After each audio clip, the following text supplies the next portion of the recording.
Tol, pwede bang umuwi na tayo? Kanina pa tayo naglalakad dito sa gubat eh. Pero kahit isang ahas, wala pa naman tayong nakikita. Bakit kasi gabi mo pa naisip na manghuli ng ahas eh? Pambihira ka talaga, oo. Malamang, tulog na lahat ng ahas. Magkaroon ka naman ng respeto sa kanila. Ikaw kaya tong istorbohin habang natutulog. Hindi ba mamibwisit ka rin? Manahimik ka na nga lang, Tomas. Alam kong natatakot ka lang. Kung gusto mong umuwi, umuwi ka na. Basta, hindi ako lalabas ng gubat na to hanggat wala akong nahuhuling ahas. Ahas lang pala ang gusto mo eh. Dapat si Aling Clara na lang hinuli mo. Hindi ba inaas ni Aling Clara yung asawa ni Aling Ising? Galit na galit nga si Aling Ising kahapon eh. Halos kalbuhin niya si Aling Clara sa sabunot eh. Loko ka talaga. Ibang ahas naman yung sinasabi mo eh.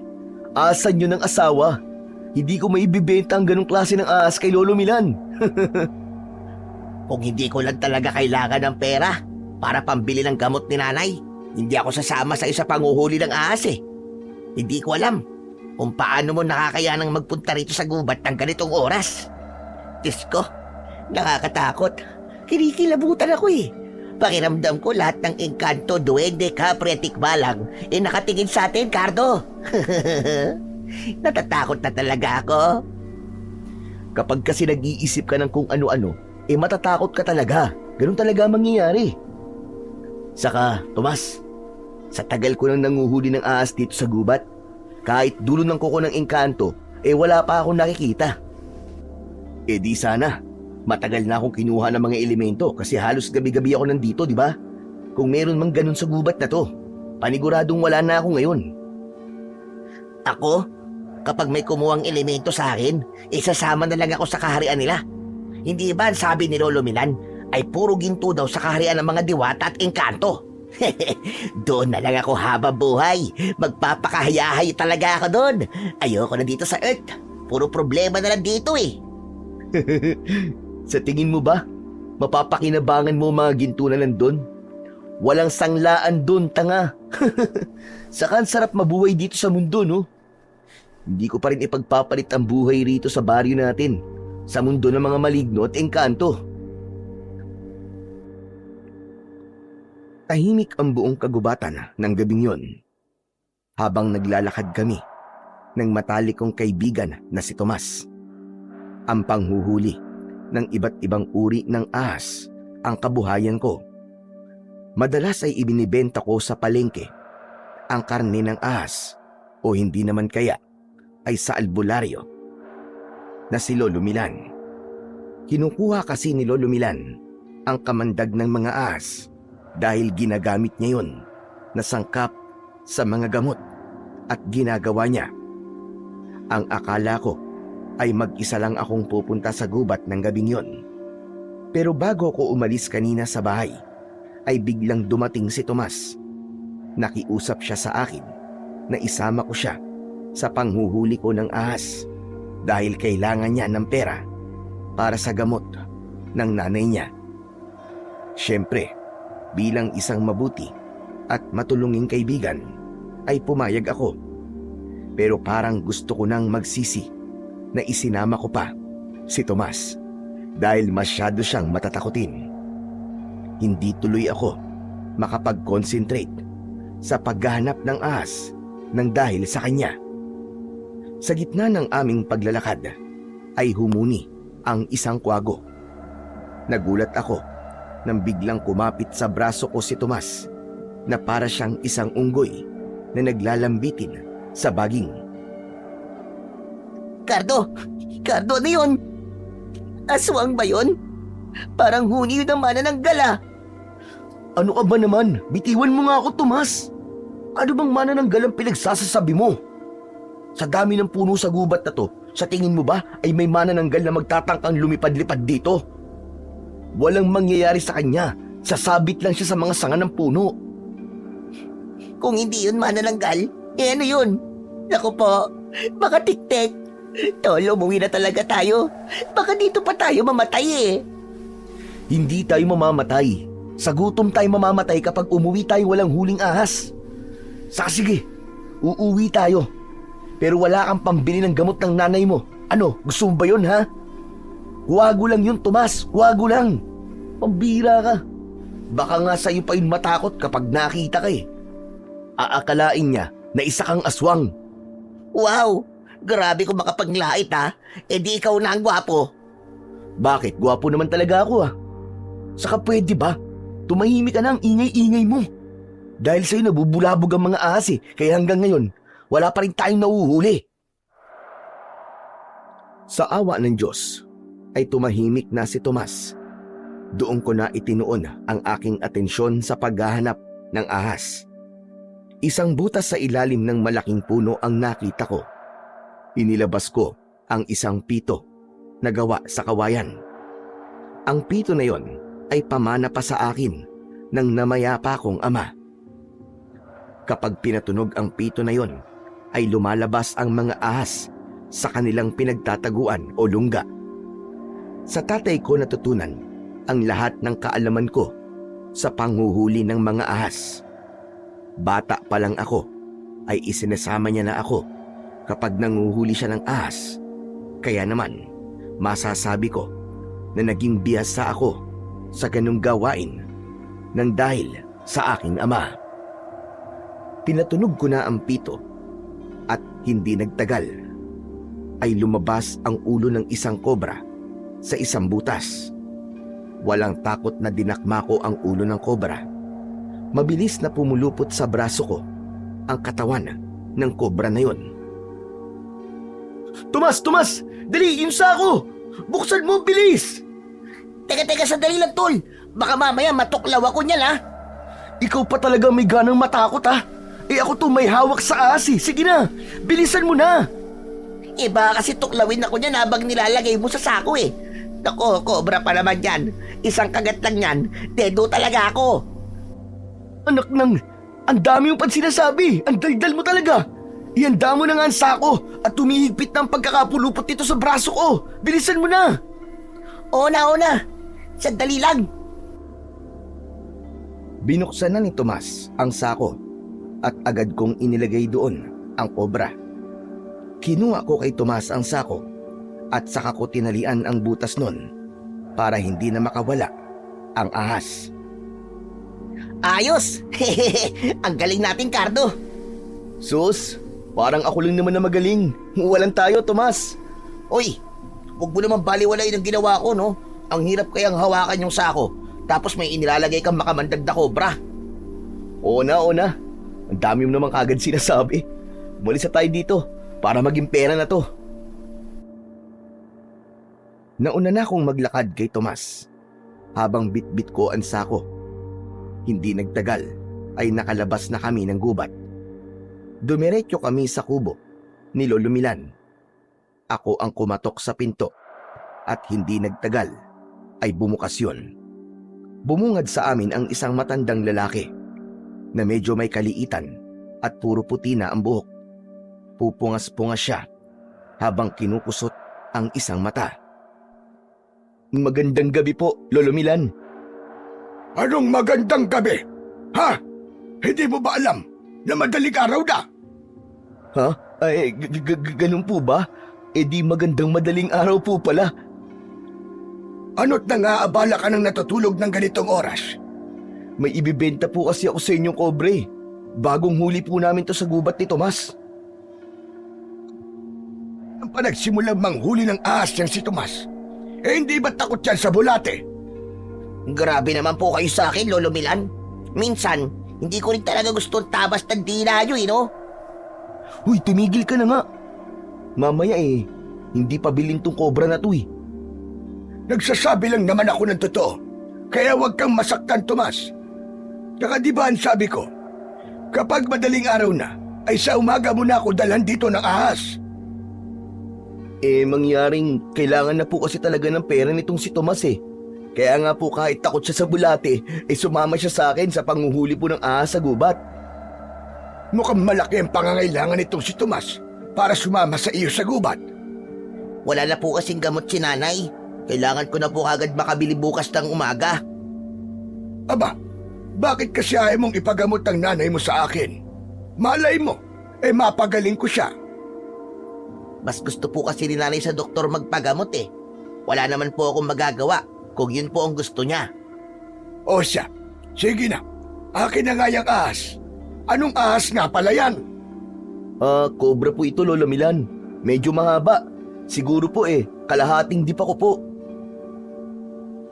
Pagkatapos nun, inabot ko kay Lolo Milan ang sako at tinansya niya ang bigat noon. Dinala niya ang sako sa loob ng kubo niya at nang balikan niya kami ni Tomas, ay inabutan niya ako ng pera na agad ko namang kinuha. Oh, heto na ang pera. 600 piso yan. Dinagdagan ko na at tulong ko na rin dyan kay Tomas para malaki-laki ang hatian niyong dalawa. Nako, salamat po. Napakabait niyo po talaga, Lolo Milan. Huwag sana muna kayong mamamatay. Walang hiya ka naman sa panalangin mo. Pero gusto ko yan. At baka mamaya humaba pa talaga ang buhay ko. Sige na, umalis na kayo at babalik pa ako sa pagtulog ko. Maraming salamat po, Lolo Milan. Sa susunod po ulit. Matapos isarado ni Lolo Milan ang pinto, ay naglakad na kami ni Tomas. Sandali kaming huminto at inabot ko sa kanya ang parte niya sa napagbentahan namin. Bakit 400 ito, Tol? Hindi ba dapat 300 lang kasi hati tayo? Ayos na yan. Mas kailangan mo ng pera ngayon kaysa sa akin. Baka kasi sa gamot lang mapunta ang kinita mo ngayon kung 300 lang ang ibibigay ko sa'yo. Hanep, yan ang kaibigan ko. Napakabait mo talaga, Tol. Pero ayos na nga sa akin kahit 200 lang eh. Ikaw naman talagang nakahuli ng kobre. Ang ginawa ko lang naman ay ang buksan yung sako. Di akin na yung 200. Ayos na pala sa'yo ang 200 lang eh. Kukunin ko na sana ang pera kay Tomas, pero mabilis niya yung inilayo sa akin. Uy! Joke lang naman yun. Ikaw naman, di ka na mabiro. Oo. Basta maraming salamat, Tol ha. Napakabuti mo talagang kaibigan. Kita mo na? Ang dami mo pang sinabi. Ayaw mo naman palang bawasan ko yung pera mo. O basta, Tol, ibili mo yan ng gamot ng nanay mo, ha? Oo naman. Mamayang umaga bibili na kagad ako ng gamot ni nanay doon sa bayan. O paano, Tol? Uwi na ako. Umuwi ka na rin ha, para makapagpahinga na tayo. Tol, maraming salamat ulit. The best ka. Tinapik ni Tomas ang balikat ko bago siya naglakad pauwi sa bahay nila. Napangiti ako habang sinusundan ng tingin ang papalayong si Tomas. Kahit mas malaki ang parte ni Tomas sa kinita namin, ay magaan ang kalooban ko. Masaya ako na nakatulong ako sa aking kaibigan. Alam ko kasi na mas kailangan ni Tomas ang pera kaysa sa akin. Hindi nagtagal ay naglakad na ako pauwi. Nasa dulong bahagi ng aming baryo ang bahay ko. Pagpasok ko roon ay sumalubong sa akin ang nakakabinging katahimikan. May lungkot na bumalot sa akin nang pumasok sa utak ko na wala nang sumasalubong sa akin sa tuwing umuuwi ako sa aking tahanan. Halos 2 taon na ang nakakalipas simula nang namatay ang tatay ko.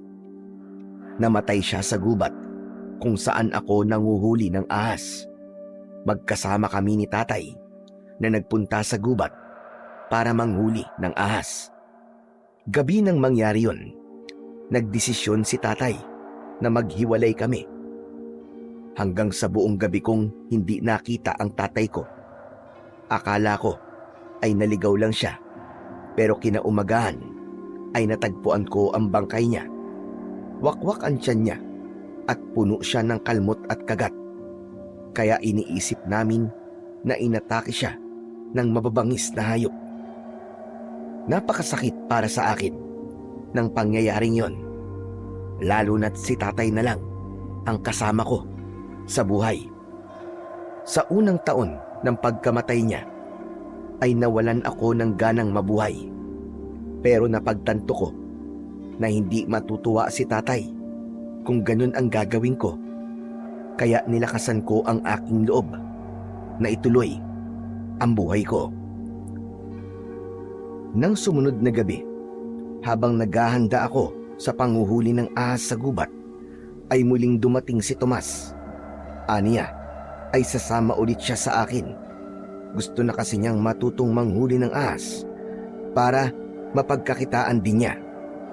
Pumayag ako kahit maaaring maagawan ako ni Tomas ng trabaho.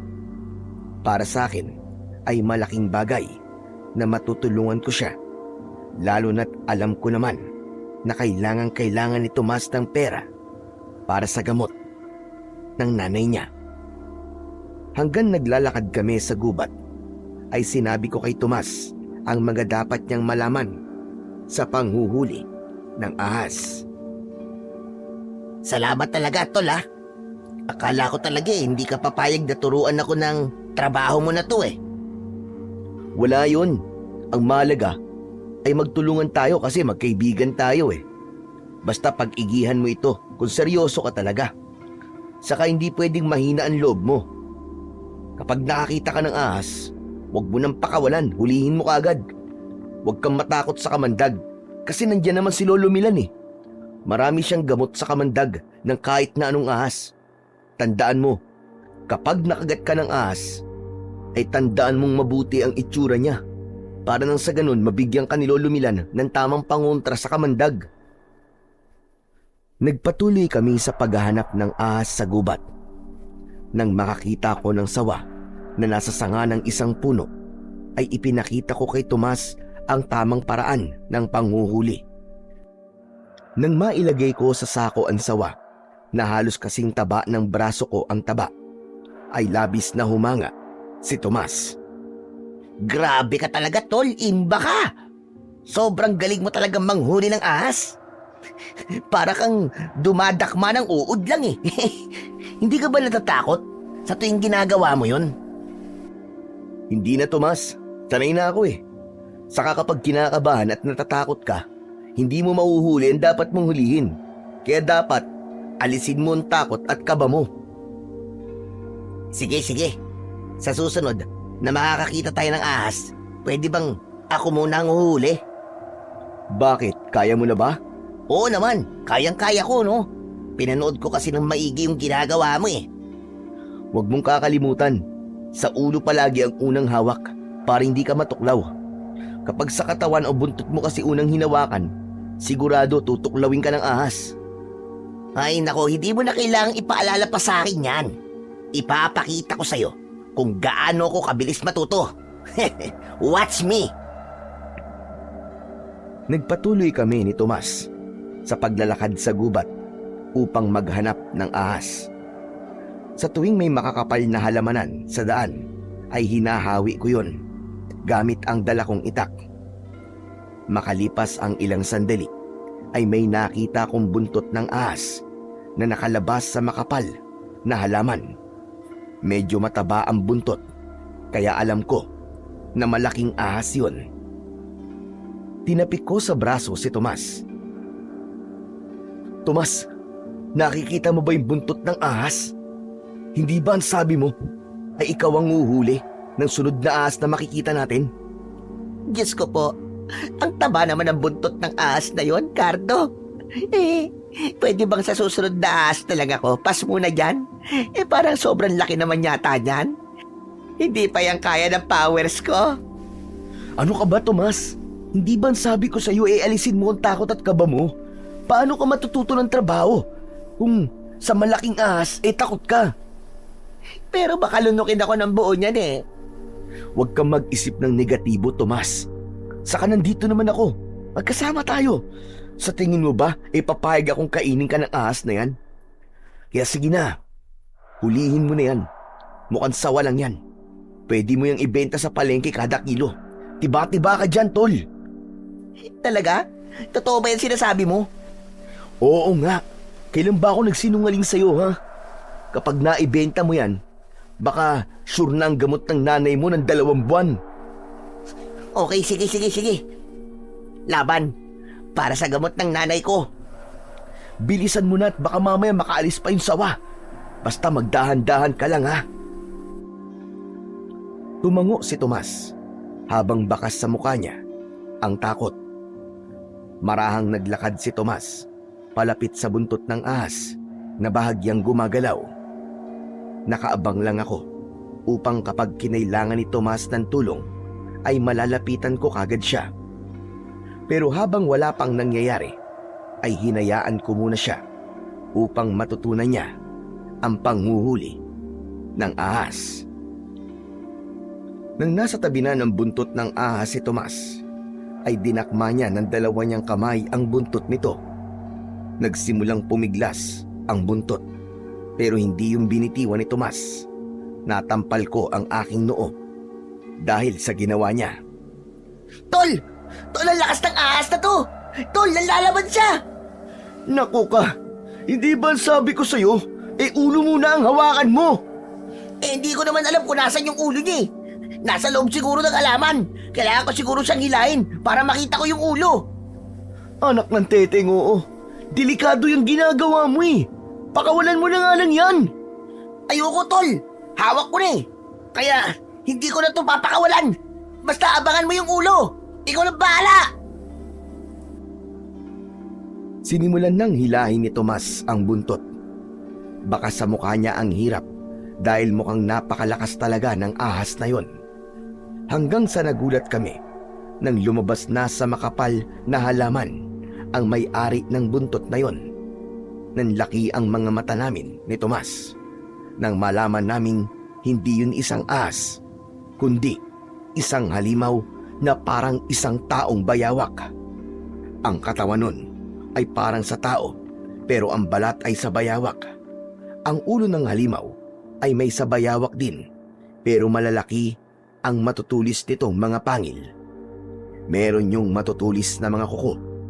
Nang umangil ang halimaw, ay binitiwan na ni Tomas ang buntot at saka siya tumakbo palapit sa akin. Takot na nagtago si Tomas sa likod ko. Hinigpitan ko ang pagkakahawak ko sa itak. Noon lang ako nakakita ng ganoong klase ng nilalang sa buong buhay ko. Hindi ko masabi na isa yung malaking bayawak dahil nakatayo yun sa dalawa nitong mga paa. Tol, anak ng hayop po. Anong klaseng bayawak yan? Bakit para siyang tao, Tol? Hindi ko alam, Tomas. Ngayon lang ako nakakita ng ganyang nilalang. Pero humanda ka.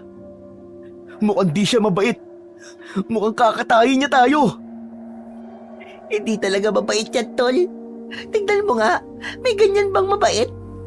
Parang gusto niya na tayo kainin, Cardo eh. Ang mabuti pa umalis na tayo rito. Bago pa niya tayo gawing hapunan. Tara na! Hindi tayo aalis dito nang hindi siya nahuhuli, Tol. Sigurado ko na malaking pera ang makukuha natin kapag naibenta natin ang taong bayawak na yan. Ano ka mo? Hoy, wala ka na ba sa sarili mong katinuan? Tol, mapatayin tayo ng halimaw na yan. Umalis na tayo rito, Tol, parang awa mo na. Baka maihina ako sa sobrang takot. Umalis na tayo rito. Hindi na muna ako nagsalita. Matapang kong tinignan ng diretsyo sa mga mata ang halimaw. Iwinasiwas ko sa hangin ang hawak-hawak kong itak. Dahan-dahan akong lumapit sa halimaw. Naunang umatake ang halimaw, tumakbo yon papalapit sa akin. Sasalubungin ko sana siya ng taga, pero bigla siyang tumalikod at hinampas niya ako ng kanyang mahabang buntot. Tinamaan ako sa muka at nakaramdam ako ng matinding pagkahilo. Pakiramdam ko ng mga sandaling yon ay sinampal ako ng kamay ng isang higante. Pinilit kong magpakatatag, pero biglang tumakbo ang halimaw palayo. Napakabilis niyang nakalayo hanggang sa hindi na namin siya nakita. Susundan ko sana ang halimaw, pero mabilis na hinawakan ni Tomas ang braso ko. Ano ka ba, Cardo? Huwag mo na sundan yung halimaw. Pambihira ka naman, oh. Tignan mo nga nangyari sa'yo. Ang laki ng pasa mo sa mukha, oh. Para kang sinuntok ng isang boksingero. lang yung taong bayawak ngayon. Ang lakas ng buntot niya. Ang mabuti pa, umalis tayo rito. Baka mamaya may mga kasama pa yun eh. Baka tawagin pa niya mga kasama niya. Tara na, umalis na tayo. Pagkasabi nun ni Tomas, sinunod ko na lang siya at nagsimula na kaming maglakad palabas ng gubat. Panay ang himas ko sa aking muka dahil sa sobrang lakas ng buntot na humampas sa akin ay parang namanhid ang buo kong muka. Napagtanto ko na tama si Tomas na umalis na muna kami sa gubat dahil wala kaming ideya kung anong klase ng nilalang ang nakita namin kanina.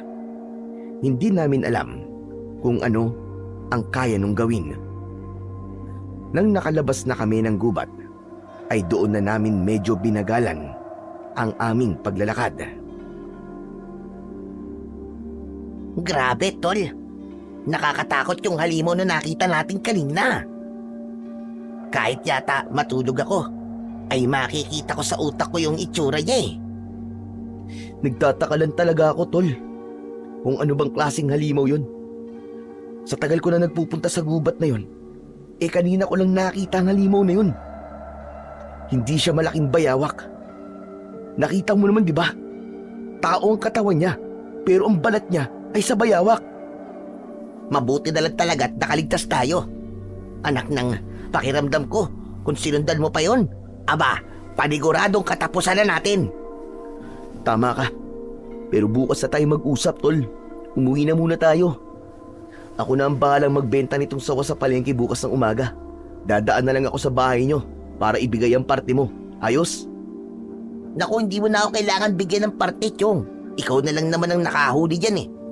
Parang masyado na akong abusado niyan. Kahit na. Kailangan pa rin kitang bigyan kahit papano. Kasi sinamahan mo naman ako eh. Okay, sige. Ikaw ang bahala. O paano, uwi na ako ah. Mag-iingat ka, tol. Naghiwalay na kami ni Tomas. At nang makarating na ako sa bahay, ay siniguro ko muna na hindi makakawala ang nahuli naming ahas ni Tomas. Nang nakahiga na ako sa papag, ay nasa isip ko pa rin yung nakakatakot na halimaw na nakita namin sa gubat. Patuloy kong inisip kung anong klase ng nilalang ang halimaw na yun. Kinabukasan ng umaga, pagkagising ko ay naghilamos lang ako at dinala ko na sa palengke ang ahas. Meron na akong mga suki na bumibili roon ng ahas, kaya mabilis ko yung naibenta. Bago ako umuwi, ay dumaan muna ako sa bahay ni na Tomas para ibigay ang parte niya sa kinita namin. Matapos magpasalamat ni Tomas, ay umalis na rin ako para magpunta sa panaderya. Habang naglalakad papunta sa panaderya, ay nakasalubong ko si Lolo Milan na may dalang isang supot ng pandesal. Aba, mukhang napatrouble ka. Kanino ka nakipag-boxing at ang laki ng pasa mo sa muka? Hindi po ako nakipag-away, Lolo Milan. Dahil po ito kagabi. Aba, bakit? Ano ba nangyari kagabi? Hindi ko na lang po ikikwento sa inyo at baka hindi naman po kayo maniwala. Bakit hindi mo muna subukang ikwento sa akin? At para malaman mo kung maniniwala ba ako o hindi. Nagkaroon muna ako ng pag-aalinlangan na sabihin kay Lolo Milan ang dahilan kung bakit meron akong pasa sa muka. Hindi kasi ako sigurado kung maniniwala siya at baka pagtawanan niya lang ako. Pero naisip ko na alam ko ang katotohanan at wala akong dapat na ikahiya kung totoo naman ang mga sasabihin ko. Nasa gubat po kami kagabi ni Tomas. Alam niyo na po, nanguhuli po kami ng ahas. Tapos, Lolo Milan, may nakita po kaming napakalaking buntot na nakalabas po sa isang makapal na halamanan. Ang akala po namin malaking sawa. Pero nung hinila po ni Tomas yung buntot at lumabas na po yung may-ari ng buntot, hindi po pala yun ahas. Hindi ko po alam kung anong klase siyang nilalang. Basta para po siyang taong bayawak. Malaki po siya. Yung balat po niya katulad po ng sa bayawak. Pati mukha niya ay parang bayawak po. Pero ang katawan niya ay kagaya po sa ating mga tao. Abwak! Abwak ang nilalang na nakita niyo, Tomas. Ano po? Abwak? Oo, tama ka. Abwak. At huwag kang mag-alala dahil naniniwala ako sa sinabi mo sa akin. Naku, maraming salamat po, Lolo Milan. At naniniwala po kayo sa akin. Pero ano po ba ang abwak? Ngayon ko lang po narinig na may ganyan pong nilalang ah. Ang abwak ay isang uri ng aswang, Cardo. Sila ay mayahalin tulad sa isang malalaking butiki na parang bayawak nga.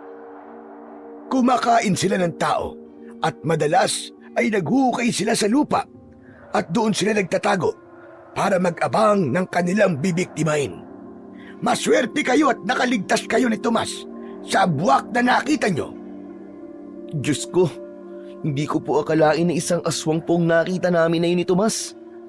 Ang akala ko po isa yung halimaw o kung anong hayop sa gubat. Ang pagkakaalam ko po kasi sa mga aswang yung mga lumilipad tapos yung nambibiktima po ng mga buntis at may sakit.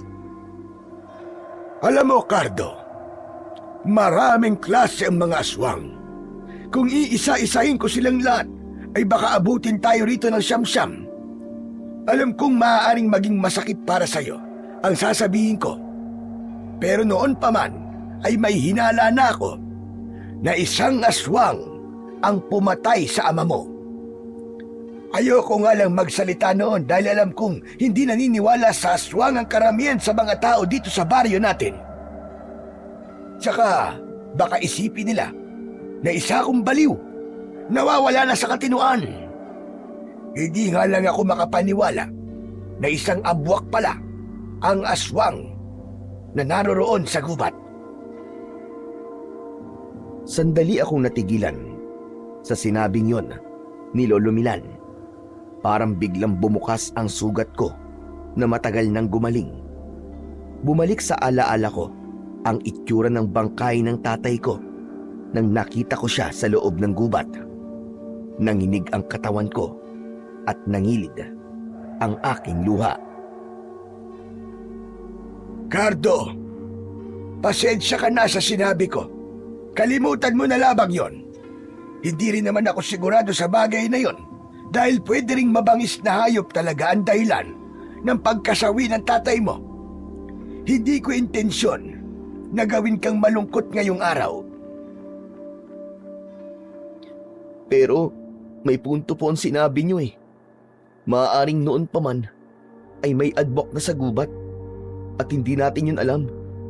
Malaki talaga ang posibilidad na abwak po ang pumatay kay tatay. Grabe sa itsura po ng halimaw na yun. Hindi malabong kayang-kaya niyang pumatay ng isang tao sa napakabrutal na paraan. Lolo Milan, alam mo ba kung paano patayin ng isang abwak? Hay nako, ito na nga ba't sinasabi ko? Dapat ay hindi ko na yun sinabi sa iyo. Bakit ba hindi ko naisip na magkakaroon ka ng kagustuhan na patayin ang abwak? Hindi po ba yun ang tama akong gawin? Ang ipaghiganti ang pagkamatay ni tatay? Hindi po ba dapat mabigyan ng hustisya ang nangyari sa tatay ko? Hindi mo ko naiintindihan. Para sa iyong kaalaman, mabangis na klase ang aswang na mga abwak. Hindi sila nakakaramdam ng awa dahil ang tanging nasa utak nila ay ang pumatay at kumain ng mga tao. Isa pa, hindi natin alam kung isa lang o maraming abwak ang naroroon sa gubat. Paano kung marami sila? Sa tingin mo ba ay kaya mo silang labanan kung mag-isa ka lang? Wala po akong pakialam, Lolo Milan. Kahit isa o 100 ng abwak na kailangan kong labanan at harapin. Ang gusto ko po ay ang mabigyan po ng hustisya ang nangyari sa tatay ko. Kung kayo po nasa posisyon ko, sigurado po ako na parehas po tayo ng gagawin. Tama ka naman, Cardo. Ganyan nga rin ang ginawa ko noon. Para sa kaalaman mo, pinatay ng isang aswang ang nanay ko sa baryo kung saan ako nanggaling. Ginusto kong ipaghiganti ang pagkamatay niya at nilabanan ko ang aswang. Pero tignan mong nangyari sa akin. Itinaas ni Lolo Milan ang kanyang damit at napasinghap ako nang makita ko ang pahabang peklat mula sa dibdib hanggang sa tiyan ni Lolo Milan. May kilabot na gumapang sa buong katawan ko dahil naisip ko kung gaano kalaki ang naging sugat niya sa kanyang dibdib. Ito ang nangyari sa akin nang nilabanan ko ang aswang na pumatay sa nanay ko. Muntik na niya akong mapatay. Kung hindi ako nailigtas ng lolo ko, malamang ay hindi mo na ako kausap ngayon. At wala rin akong maibibigay sa iyo na payo o paraan para patahin ang abwak dahil wala akong kasanayan pagdating sa pakikipaglaban sa mga aswang, lalo na sa abwak. Isa lamang akong manggagamot. Kaya kung ayaw mo matulad sa nangyari sa akin, ay huwag mo nang subukang labanan ang mga abwak. Matapos yung sabihin ni Lolo Milan, ay iniwanan niya na ako.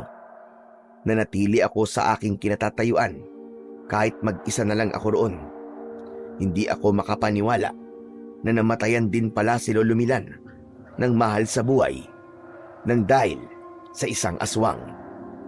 Nang sandaling yon ay nagkaroon ako ng pagdadalawang isip kung dapat ko bang harapin at patayin yung abwak sa gubat o hayaan ko na lamang ang Diyos na magbigay ng parusa sa lahat ng abwak. Pagkabili ko ng tinapay sa panaderya, ay umuwi na ako sa bahay. Nakita ko si Tomas na nasa labas at halatang hinihintay ako. Uy, tamang-tama pala punta ko rito. Ayos. Mag-aalmusal ka pa lang. Hindi pa kasi ako nag-aalmusal eh. Sus, alam mo lang talaga ang oras ng pagkain ko. Sige na, tara na sa loob at saluhan mo na ako sa almusal. Umasok kami ni Tomas sa bahay ko. Nagtimpla ko ng kape para sa aming dalawa at nagsimula na kaming kumain. Ano palang naisip mo at nagpunta ka rito? Eh, hindi na kasi ako makapaghintay na makausap ka tungkol dun sa halimaw na nakita natin sa gubat eh. Alam mo ba, napanaginipan ko pa ang hinayupak na yon. Ano kayang nilalang yun, no? Isa yung abwak. Isang uri ng mabangis na aswang. Nakausap ko kasi kanina si Lolo Milan at naikwento ko sa kanya yung nakita nating halimaw sa gubat. Siya ang nagsabi sa akin na abwak ang nilalang na yun. Ano? Ibig sabihin, may aswang doon sa gubat? Anak nang, mabuti na lang pala at hindi mo na hinabol yung abwak na yon. Magpasalamat ka kasi pinigilan kita kasi kung hindi, malamang kinain ka na nun. Kaya utang mo sa akin ang buhay mo ngayon, tol. Dapat nga eh. Hindi na ako nakinig sa iyo eh. Dapat ay hinabol ko yung abwak at pinatay ko siya. Ang tapang mo naman masyado niyan. Hindi ka ba natatakot sa aswang na yon, tol? Hindi. Hindi ako natatakot sa kanya, Tomas. Gusto ko talaga siyang patayin. Gusto kong iparamdam sa kanya ang sakit na ipinaramdam niya sa tatay ko. Ha? Teka. Ano ba yung sinasabi mo? Ang sabi ni Lolo Milan, maaaring ang abwak ang pumatay sa tatay ko. Hala? Oo nga, no? Sa tingin ko, abwak lang ang kayang pumatay sa ganung paraan. Grabe. Ang tagal na nating nakatira dito, pero ngayon lang natin nalaman na may aswang pala sa gubat na yon. Kaya nga gusto kong patayin yung abwak, Tomas. Hindi lang para maipaghiganti si tatay, kundi para maiwasan na may mabiktima pa siya. Tol, payong kapatid lang ha. Huwag mo nang ituloy ang binabalak mo at baka mapahama ka lang. Wala kang kaalaman sa pakikipaglaban sa aswang. Hindi naman sa minamaliit kita, tol. Pero mas makakabuti kung lubayan mo yung abwak. Nakita mo naman siguro ang mga ngipin at kuko nun. Parang kayang-kaya niyang punitin ang laman mo. Kinikilabutan tuloy ako eh. Saka mas maganda rin kung tumigil ka na sa panguhuli ng ahas sa gubat. Maghanap ka na lang ng ibang trabaho. Ang totoo niyan eh. Bukas nga, mag-a-apply ako ng trabaho doon sa bayan. Sumama ka na lang kaya sa akin. Ayoko, Tomas. Hindi ko pwedeng palampasin ang pagkakataon na mabibigyan ko na ng hustisya ang nangyari sa tatay ko. Gagawin ko ang lahat para mapatay ang abwak na yun. At kung hindi siya nag-iisa at marami sila, uubusin ko silang lahat, Tol, para masiguro ko na mapapatay ko kung sino man ang abwak na pumatay kay tatay.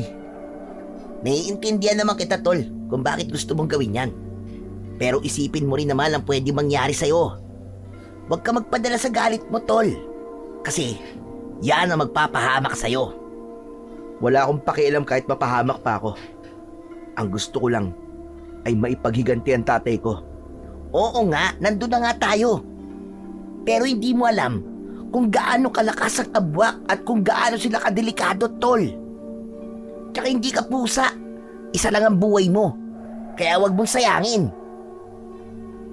Wala akong pakialam sa kung anong mangyayari sa akin. Kahit mamatay ako, ay wala akong pakialam.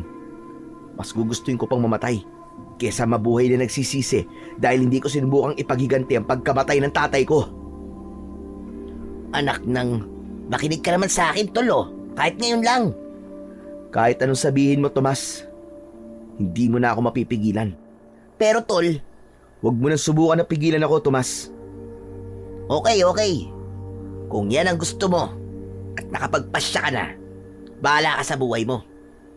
Sa bagay, buhay mo naman yan eh. Basta, kapag may nangyaring masama sa'yo, huwag mong sasabihin na hindi kita binalaan na hindi kita pinigilan. Hindi na ako nagsalita pa at itinuon ko ang aking atensyon sa pagkain. Pero tumatakbo na sa utak ko ng sandaling yon kung paano ko papatayin ang abwak. Ang tanging nasa utak ko ay ang bigyan ng hustisya ang pagkamatay ng tatay ko at wala na akong pakialam kahit ikakapahama ko yun. Masakit sa akin na walang nananagot sa nangyari sa tatay ko dahil inisip naming lahat na mabangis na hayop lamang ang pumatay sa kanya. Kaya nang malaman kong isang aswang ang responsable sa pagkawala ni tatay, ay gusto ko na kagad kunin ang pagkakataon na yon para mawala na ang bigat sa dibdib na matagal ko nang dinadala. Nang umalis na si Tomas, ay kinuha ko ang aking itak. Sinimulan ko yung hasain at patalimin. Yun ang gagamitin kong sandata sa paghaharap namin ng abwak. Nang masiguro ko na matalim na ang itak, ay saka ako nagsanay sa pakikipaglaban.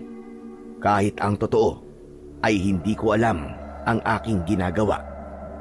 Isang puno ng saging na nasa likod ng bahay ko ang ginamit ko. Inisip ko na yun ang abwak na kailangan kong patayin. Pinagtataga ko ang puno ng saging at pinaulanan ng saksak hanggang sa tuluyan na yung nabuwal. Habol ko ang aking paghinga. Dama ko ang labis na galit na bumalot sa akin. Wala nang atrasan ito. Mamayang gabi ay tutugisin at papatayin ko ng walang yang abwak na yun. Pagsapit ng dilim ay mag-isa kong nagtungo sa gubat, dala ang itak at lampara. Wala ako roon para manghuli ng ahas, gaya ng palagi kong ginagawa. Nandoon ako para bigyan ng hustisya ang pagkamatay ni tatay. Pinuntahan ko ang lugar kung saan namin nakita ni Tomas ang abwak. Abwak! Abwak, nasan ka? Magpakita ka sa akin at harapin mo ako. Hindi ako natatakot sa'yo. Magpakita ka! Katahimikan ang sumagot sa akin. Hindi ko naramdaman na nasa paligid ko ang abwak. Kaya naisipan kong suyurin ang loob ng gubat. Aminado ako na may takot akong nararamdaman ng mga sandaling yon. Pero mas matindi ang kagustuhan kong labanan at puksain ang abwak. Makalipas ang halos 1 oras, ay bigo pa rin akong makita ang aking hinahanap. Sandali akong huminto sa ilalim ng isang puno ng balete at luminga ako sa paligid. Nasaan na kaya ang abwak na yun? Alam niya kaya na paparating ako? Kaya naman nagtatago siya?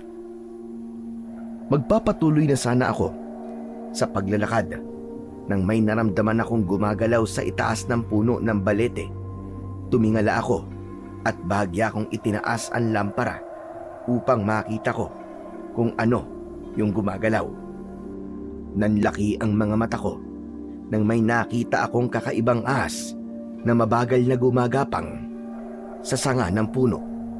Kakaiba yun dahil kulay puti ang ahas. Sa tansya ko ay isang dipa. Ang haba nun. Hindi yun ganun kataba. Siguro ay 3 daliri ko lamang ang taba ng katawan ng ahas. Teka, anong klaseng ahas kaya yun? Sa tagal ko na nanguhuli ng ahas, ay ngayon ko lang nalaman na meron palang kulay puting ahas. Paniguradong malaki ang kikitain ko kapag nahuli kita. Isinantabi ko muna ang paghahanap sa abwak at napunta ang atensyon ko sa puting ahas. Ibinaba ko ang lampara at itak. Maingat kong inakyat ang puno ng balete at siniguro ko na matibay ang mga sanga na hinahawakan at tinatapakan ko. Nang nasa sanga na ako kung saan naroon ang ahas, ay yumuko ako at pinlit kong abutin ang buntot ng ahas, pero agad akong natigilan. Teka, mali ito ah. Delikado kapag sa buntot ko siya uhulihin dahil siguradong tutuklawin niya ako. Pero paano ko naman siya madadakma sa ulo? Ang layo ng ulo niya sa akin. Naisipan ko na kunin ang atensyon ng ahas para humarap yun sa akin. Doon ko na hinawakan ang buntot ng ahas at mabilis yung pumihit paharap sa akin. Nagulat ako nang biglang umatake ang ahas sa akin. Lumipad yun at tinuklaw ako sa leeg. Naramdaman ko ang pagpasok ng kamandag sa katawan ko. Nataranta ako at nakabitaw ako sa pagkakahawak sa sanga na naging dahilan para mahulog ako. Malakas akong bumagsak sa lupa at unang tumama ang likod ko. Tatayo sana ako pero hindi ko maigalaw ang kahit na anong parte ng katawan ko. Nakita ko ang puting ahas na nagliwanag at biglang nawala. Hindi ko na nagawang isipin kung paano yun nangyari dahil naramdaman ko ang labis na pananakit ng kagat ng ahas. Napakainit ng katawan ko na para akong tinutupok ng apoy. Gusto kong sumigaw pero kahit ang pagbuka ng bibig ko ay hindi ko magawa. Naisip ko na mamamatay na ako ng gabing iyon dahil baka makamandag na ahas ang kumagat sa akin. Hanggang sa naramdaman ko ang pagdaloy ng kamandag sa aking ugat. Naglalaway na ako at nanginginig ang katawan. Hindi nagtagal ay nagdilim ang paligid at tuluyan na akong nawalan ng malay. Ang buong akala ko ay yun na talaga ang aking katapusan. Kaya laking pasasalamat ko sa Diyos nang magising ako na nakahiga sa papag ng aking kubo. Umaga na ng oras na yon. Agad kong nakita ang kaibigan kong si Tomas na nakaupo habang natutulog sa isang sulok. Kinapa ko ang sugat ko sa leeg at nagtaka ko dahil wala na akong sakit na nararamdaman. Tomas! Hoy, Tomas! Tomas, gising! Oy, Cardo! Naku, Diyos ko, salamat naman at nagising ka na. Sandali lang, tatawagin ko lang si Lolo Milan. Nasa labas lang siya. Diyan ka lang, Cardo, sandali lang ha. Nagmamadaling tumakbo si Tomas palabas. Tumayo ako at humarap ako sa salaming nakasabit sa dingding. Tinignan ko ang tuklaw ng ahas sa leeg ko at mas lalo akong nagtaka dahil tuyo na kagad yun. Bakit parang ang bilis yatang gumaling ng sugat ko? Sandali, hindi kaya ilang araw na akong walang malay? Hindi nagtagal ay pumasok na si Lolo Milan at kasunod niya si Tomas. Kumusta ng pakiramdam mo, Cardo? Maayos na po, Lolo Milan. Wala naman na pong masakit po sa akin. Ilang araw na po ba akong walang malay? Hindi araw, Cardo. Kundi oras pa lamang na wala kang malay. Magpasalamat ka sa akin, tol. Kasi sinundan kita kagabi. Alam ko kasi napupunta ka sa gubat para labanan yung abwak na sinasabi mo. Tapos yun, nakita kitang walang malay sa tabi ng puno ng balete. Tapos, may kagat ka ng ahas dyan sa leeg mo. Ako nagdala sa'yo rito sa bahay mo at tinawag ko kagad si Lolo Milan. Tama. Nakagat nga ako ng ahas. Umakyat ako doon sa puno ng balete para hulihin yung ahas at tinuklaw niya ako sa leeg kaya nahulog ako mula doon sa puno. Maraming salamat sa iyo, Tomas, ha.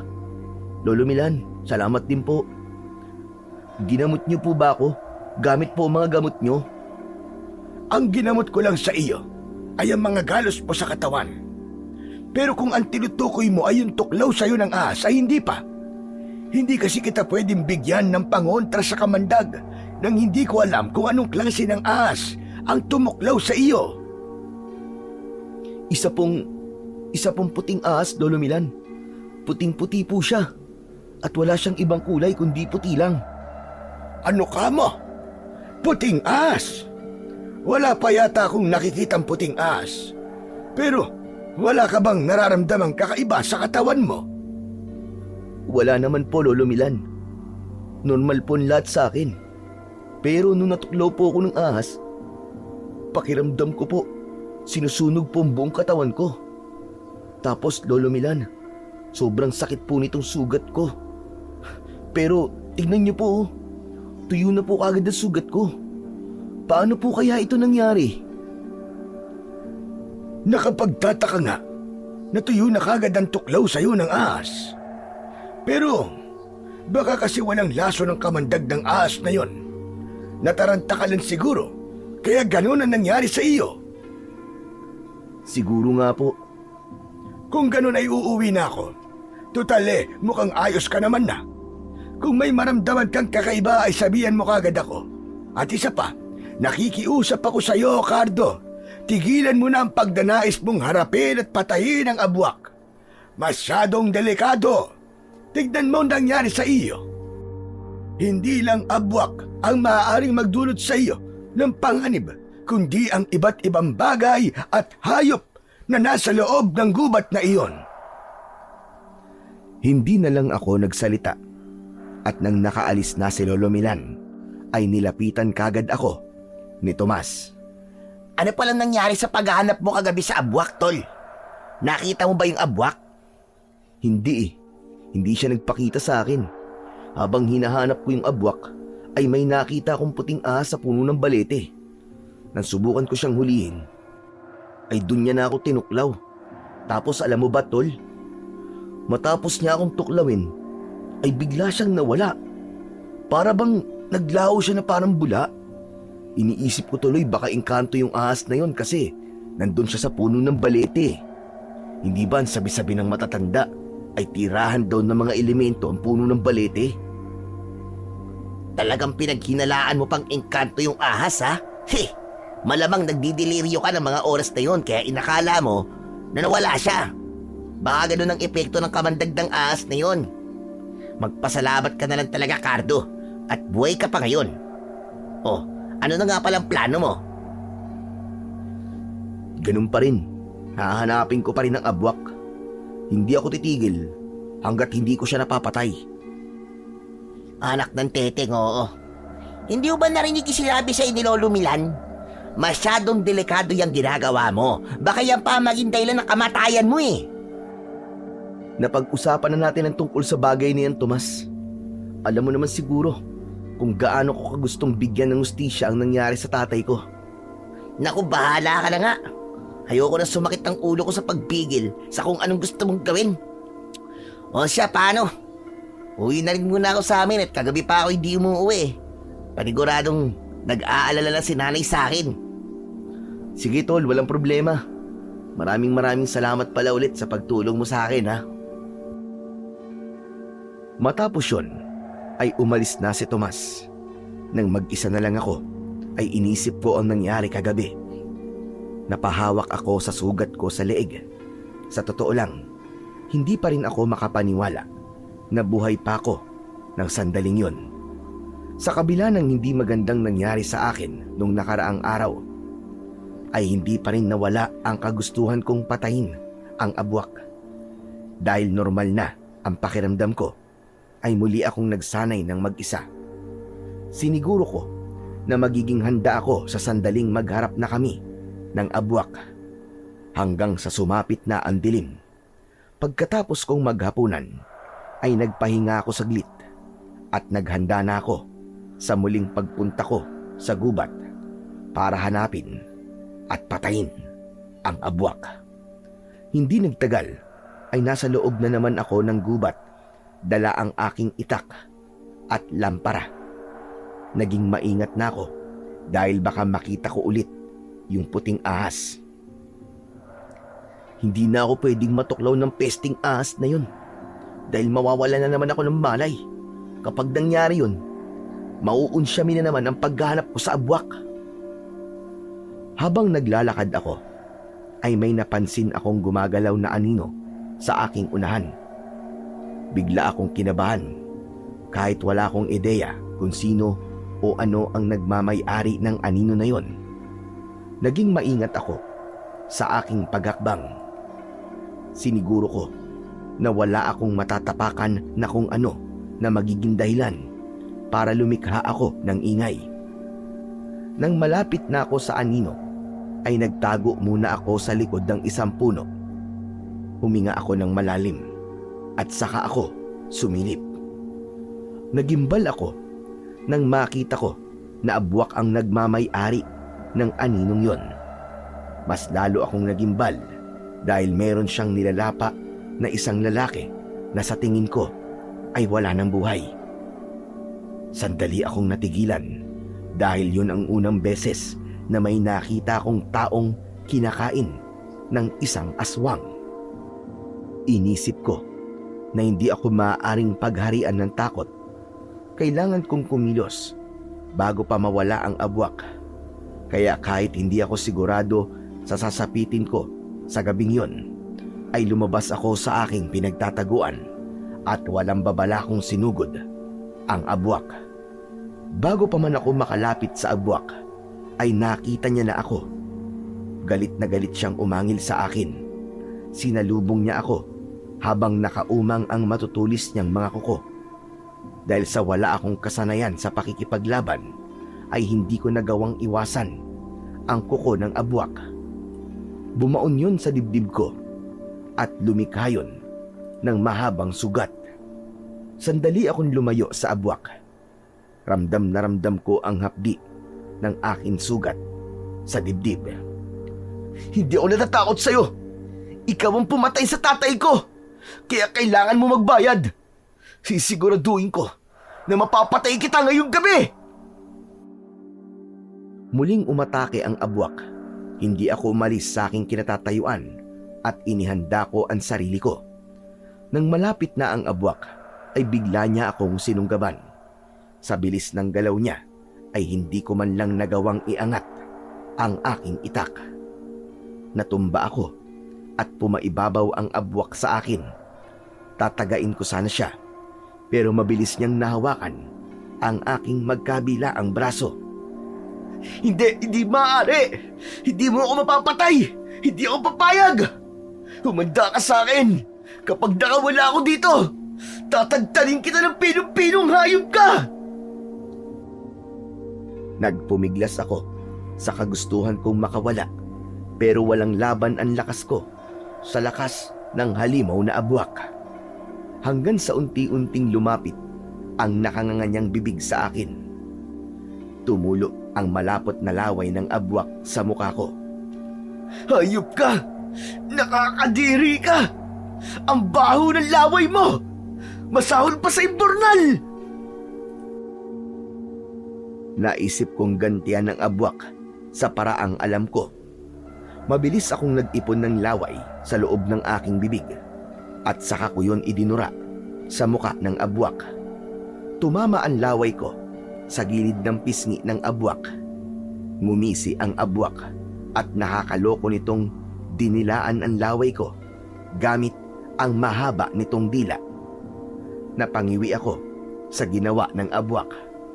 Ngunit nagtaka ko nang biglang tumirik ang mga mata ng abwak.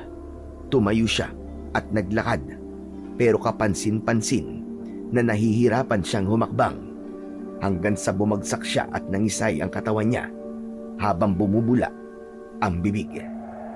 Makalipas ang ilang segundo ay huminto na sa paggalaw ang abwak. May pag-aalinlangan ko siyang nilapitan. Sinipa ko ang tagiliran niya pero hindi na siya gumalaw. Yumukod ako at tinignan ko siya ng mabuti. Anak ng... anong nangyari? Bakit bigla siyang namatay? Hindi kaya nalason siya sa laway ko? Nandilaan niya kasi yung laway ko ay bigla na lang siyang nangisay. Kung ganun, may lason ng laway ko.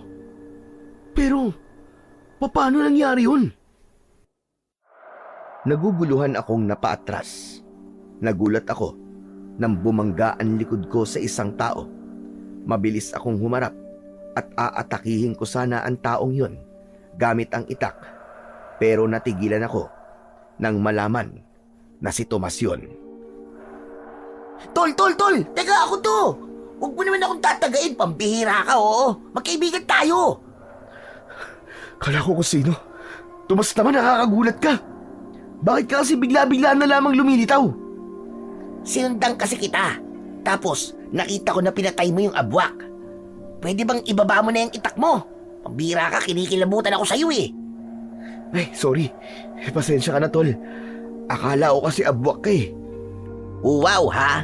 Excuse me. Itong itsurang to, pagkakamala mong abwak? Diyos ko. Uy, teka. Kanino bang kayon? Yan yung naabutan ko nilalapa ng abwak kanina. Sayang nga kasi, hindi ko na siya nagawang iligtas eh. Patay na siya nang dumating ako eh. Kawawa naman siya, Cardo. Talaga palang napakabangis ng mga abwak. Pero tol, grabe kang galing mo. Biruin mo, napatay mo yung abwak. Anong ginawa mo? Paano mo siya napatay? Alam mo, Tomas, sa totoo lang, hindi ko rin talaga alam eh. Tignan mo yung abwak. Masasabi mo kaagad na namatay siya dahil sa pagkakalason. Alam mo, Chong, sa tingin ko, namatay siya kasi nalason siya sa laway ko. Ano ka mo? Aba, paano naman mangyayari yun? Ano ka, ahas? Sinasabi mo bang may kamandag o laso ng laway mo? Ganun ba, ha, Chong? Natigilan ako sa sinabing yun ni Tomas. Naalala ko ang pagkagat ng puting ahas sa akin. Tol, mukhang alam ko na kung bakit nagkaroon ng lason o kamandag ang laway ko. Sigurado ako, dahil dun sa puting ahas na tumuklaw sa akin. Siguro isa siyang engkanto o kung anumang elemento. Tapos nung tuklawin niya ako, ay nagkaroon ako ng kakaibang kakayahan o kaya ay kapangyarihan. Tapos, ang susunod na mangyayari sa'yo, lilipad ka na. Piling mo ba superhero ka na yan? Hoy, tol. Napaka-imposible naman yung sinasabi mo, pambihira ka. Siguro, may ibang dahilan kung bakit namatay yung abwak na yan. Malay mo. Aba, may sakit pala siya sa puso. Tapos bigla siyang inatake. Ikaw talaga, puro ka namang kalokohan eh. Ako pa ang puro kalokohan sa mga sinasabi mong yan, ha? Ikaw to nagsasabi ng mga bagay na ang hirap paniwalaan. Alam kong mahirap paniwalaan, Tomas. Kahit ako naguguluhan din dahil ngayon ko lang to nadiskubre. Pero kailangan kong patunayan to sa'yo para maniwala ka. Sandali lang. Naglakad-lakad ako hanggang sa may nakita kong mga langgam sa isang puno. O ito, tignan mo, Tomas, ha? Duduraan ko ang mga langgam. Dinuraan ko nga ang mga langgam. Nang binalot ng laway ko ang mga langgam, ay namatay kagad sila. O ano, nakita mo na? Namatay kagad yung mga langgam, oh. May lason talaga ang laway ko, tol. Pero, pwede rin namang namatay sila kasi nalulod sila sa laway mo. Ano kaya kung sa'yo ko subukan? Ngumanga ka tapos duduraan kita sa loob ng bibig mo. Iyak, kadiri ka naman, tol. Ang balahura mo naman.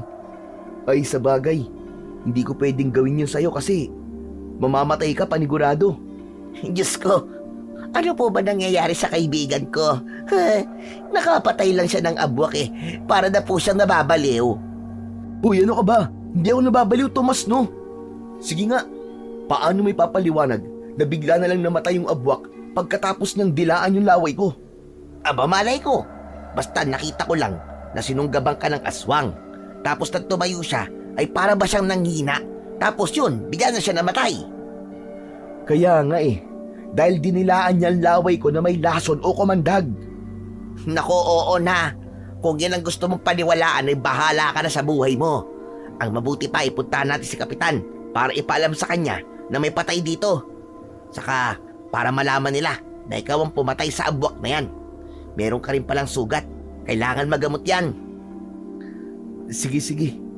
Pero pwede bang wag dating sabihin kay Kapitan na namatay yung abwak dahil sa laway ko?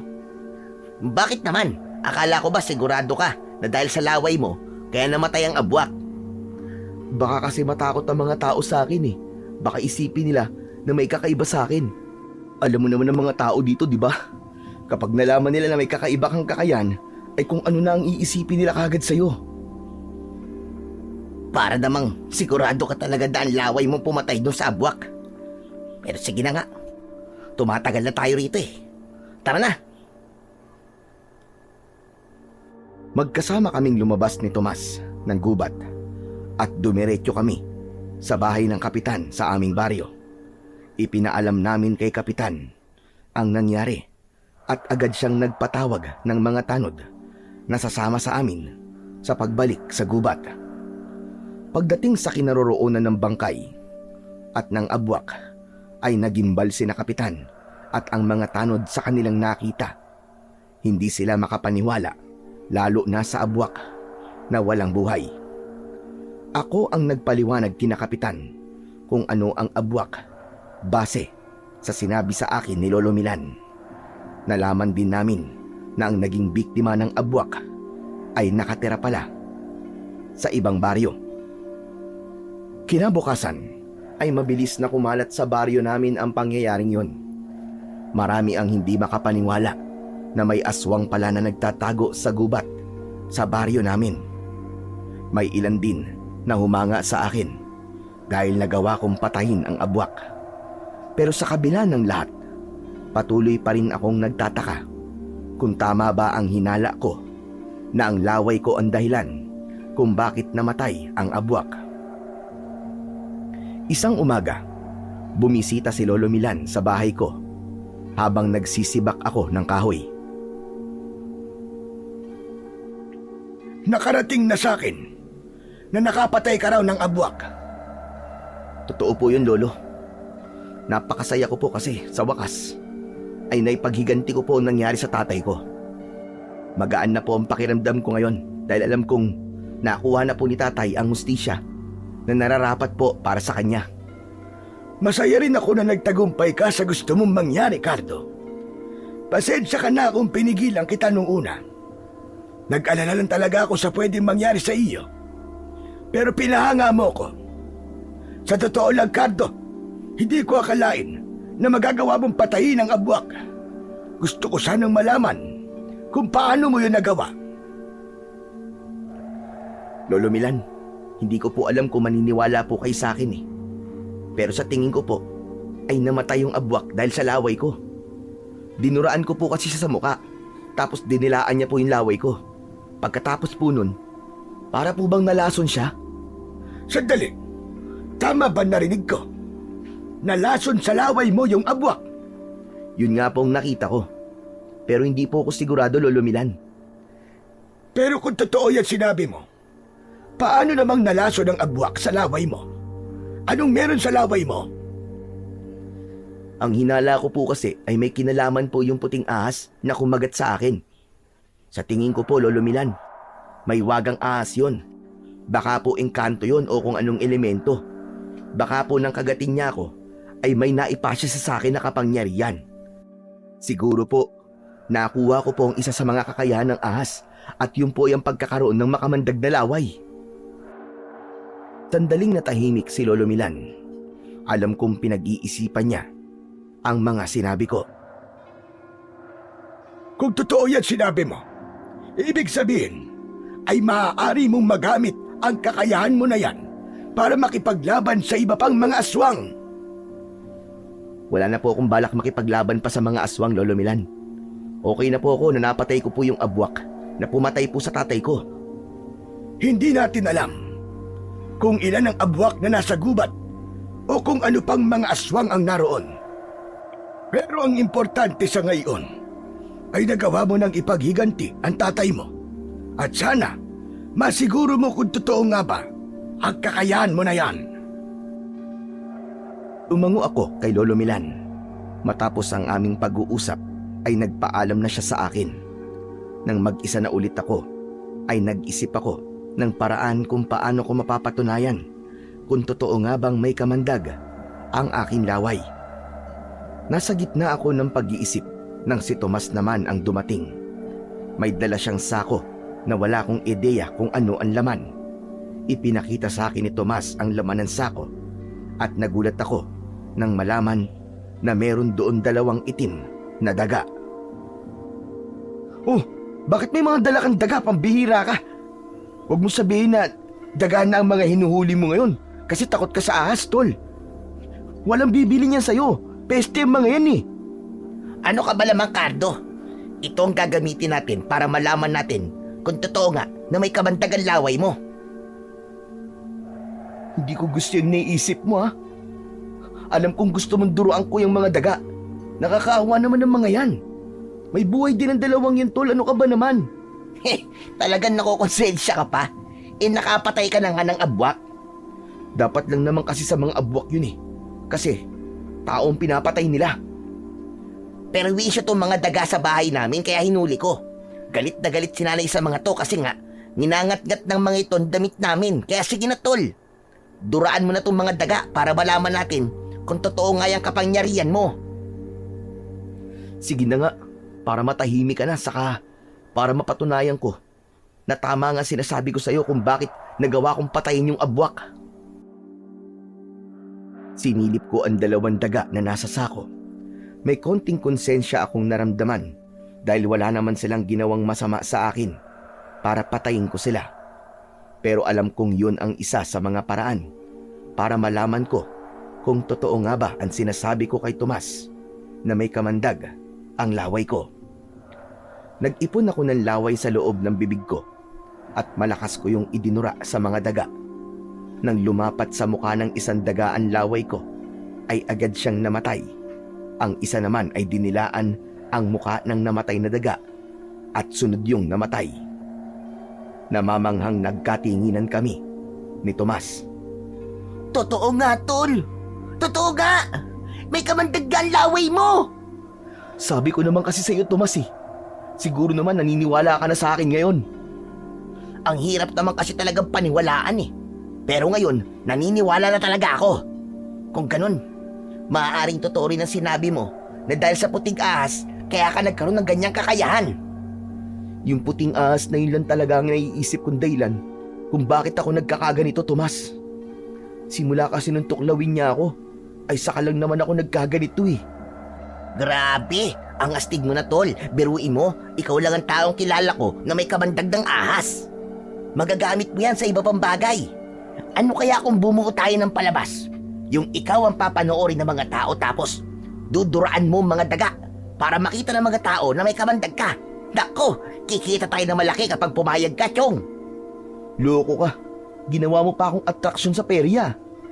Pero seryoso na, Tomas. Alam ko na may dahilan kaya ako nagkaroon ng ganitong kakayahan. At yun ay upang ipaghiganti ang tatay ko. Nagawa ko ng patayin ng abwak. Kaya wala na akong dahilan para gamitin pa ito. Ikaw ang bahala, Cardo. Ikaw pa rin ang masusunod kasi katawan mo yan eh. Ako naman nagsasuggest lang ng pwede nating pagkakitaan. Kung ayaw mo, wala naman ako magagawa. Hindi kita pipilitin. Natawa ako sa ideyang yun ni Tomas. Ngunit sa loob-loob ko ay labis akong namangha dahil napatunayan ko na totoong may kamandagdang ahas ang aking laway. At yun talaga ang kumitil sa buhay ng abwak na nakaharap ko nung nakaraang gabi. Lumipas ang mga araw at naging normal naman ang buhay ko. Nagpatuloy ako sa panghuhuli ng mga ahas sa gubat upang pagkakitaan, habang si Tomas ay nagkaroon na ng trabaho sa bayan, kaya hindi na siya sumasama sa akin. Naging masaya naman ako para kay Tomas dahil alam ko na hindi para sa kanya ang trabaho ko dahil takot siya sa ahas. Hindi ko na rin ginamit pa ang kakaibang kakayahan ko dahil naniniwala ako na wala ng dahilan para gamitin ko pa yon. Ngunit isang araw, isang balita ang ipinaaabot sa akin ni Lolo Milan na talagang ikinagulat ko ng sobra. Isang umaga, bumisita si Lolo Milan sa bahay ko. Sa labas kami nag-usap habang nakaupo sa mahabang upuan na nasa ilalim ng puno ng mangga. Ang aga niyo naman pong pumunta rito, Lolo Milan. Parang napaka-importante po nang sasabihin niyo ah. Sa sinabi mo na yan, ay mukhang wala ka pang alam sa nangyari kahapon dito sa baryo natin. Po, ano po bang nangyari kahapon, Lolo Milan? Isang pamilya dito sa baryo natin ang pinatay. Walang nabuhay sa kanila kahit isa. Diyos ko, nakakakilabot naman po yan sinabi niyo. Sino pong pumatay sa kanila? At bakit po sila pinatay? Hindi kung sino. Sa tingin ko ay abwak ang pumatay sa pamilyang Yongcardo. Kung makikita mo lang ang bangkay nila, ay iisipin mo kagad na abwak ang may kagagawan nun. Karumal-dumal ang paraan ng pagpatay sa kanila. Nakakapanlumo dahil dalawa sa kanila ay mga bata pa. Ang ibig niyo po bang sabihin, may abwak pa sa gubat? At ngayon ay umaatake na sila sa baryo natin? Yan ang hinala ko. Sa tingin ko ay gumaganti sila sa atin dahil sa pagpatay mo sa isa nilang kasamahan. At bakit naman nila gagawin yun? Sila ang unang gumawa ng hindi maganda sa akin. Pinatay nila si tatay kaya gumanti lang naman ako. Pero ang mga abwak ay hindi gaya nating mga tao kapag nag-isip. Wala silang pakialam sa paghihiganti mo, Cardo. Basta't ang alam lang nila ay isa sa mga kasamahan nila ang pinatay mo. Kaya maaaring nagsisimula na sila sa paghihiganti sa baryo natin. Kung ganun, ako pala ang lumalabas na may kasalanan kung bakit namatay ang pamilyang yon at may posibilidad na umatake ulit ang mga abwak. Wala kang kasalanan, Cardo. Alam kong pinatay mo ang abwak na yon para mabigyan ng katarungan ang pagpatay sa tatay mo. Ang gusto kong sabihin sa'yo ay ito na ang resulta ng ginawa mo. At dahil ikaw ang kilala ko na may kakaibang kakayahan para labanan ng mga abwak, ay gusto ko sanang labanan mo ang mga abwak, Cardo, para sa kaligtasan nating lahat, sa kaligtasan ng baryo. Tapusin mo sana ang laban na ikaw ang nagsimula. Pero baka katakutan ako ng mga tao kapag nalaman nilang may kamandagdang ahas ang laway ko, Lolo Milan. Baka isipin nila na galing sa demonyo ang kakayahan kong ito. Hindi naman siguro mangyayari yan, lalo na kung ipapakita mo sa lahat na ginagamit mo ang kakayahan na yan para protektahan sila. Sige po, huwag po kayo mag-alala dahil gagawin ko po ang lahat para labanan ng mga abwak. Ako po ang dahilan kung bakit sila umaatake dito sa baryo natin. At ako rin po ang dapat na gumawa ng solusyon sa problemang ginawa ko. Maraming salamat, Cardo. Gagawin ko rin ang lahat ng makakaya ko para tulungan ka sa laban mo. Nang sandaling yon, ay aminado ko na may takot akong naramdaman. Hindi ko kasi alam kung kaya ko bang labanan ang napakaraming abwak. Ngunit ganun pa man, alam kong isa ako sa may kakayahan na harapin ng mga abwak na maaaring magdala ng mas maraming kamatayan sa aming baryo. Inisip ko na lang na nagawa ko ng makapatay ng isang abwak at kayang-kaya ko ulit na gawin yon. Nagkasundo kami ni Lolo Milan na magbantay sa aming baryo tuwing gabi upang masiguro namin na kung sakaling may abwak na sasalakay ay agad naming mapipigilan. Kahit nakakapuyat ang ganung gawain, ay tiniis ko na lang dahil alam ko na kailangan kong masiguro ang kaligtasan ng bawat isa. Aminado rin ako na ako ang may kasalanan ng pagsalakay ng abwak sa aming baryo. Isang gabi, habang naglalakad kami ni Lolo Milan, ay sandali kaming nagpahinga sa ilalim ng isang puno na nasa tabi ng daan. Lolo, sa tingin niyo po ba meron pa pong abwak na atake? Hindi po kaya sapat na para sa mga abwak ang pagpatay nila dun sa isang pamilya bilang ganti sa pagpatay ko sa isa nilang kasamahan? At bakit mo naman nasabi, Anaber? 3 gabi na po tayo nagro-ronda, pero kahit anino po ng abwak, wala naman po tayong nakikita. Hindi po kaya nagsasayang na lang po tayo ng oras at pagod dito? Sa totoo lang, apektado na po kasi ang panguhuli ko ng ahas Naaabala na po ang kabuhayan ko.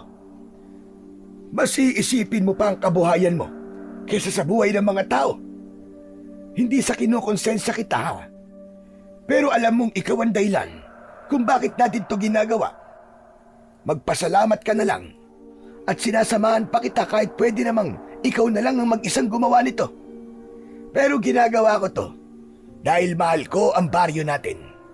Mababait ang mga tao rito at kahit isa ay walang nagpakita ng kasamaan sa akin. Sa bagay, tama po kayo. Pasensya na po. Naaalala ko po tuloy nung namatay si tatay at nawalan ako ng ganang mabuhay. Ilang buwan po ako nagkulong sa bahay nun. Tapos, yung mga kapitbahay ko, dinadalan po nila ako ng pagkain. Kinakausap po nila ako para masiguro nila na wala akong gagawing hindi maganda sa sarili ko. Pasensya na po talaga kayo kung nakapagsalita po ako ng ganun kanina. Naiintindihan naman kita, Cardo. Alam kong kailangan mo magtrabaho para kumita ng pera. Pero makakabalik ka rin naman sa dati mong buhay. Sa sandaling masiguro nating ligtas na ang ating baryo mula sa mga pesteng abwak. Sa totoo lang, nakukonsensya po ako sa ginawa kong pag-iiganti.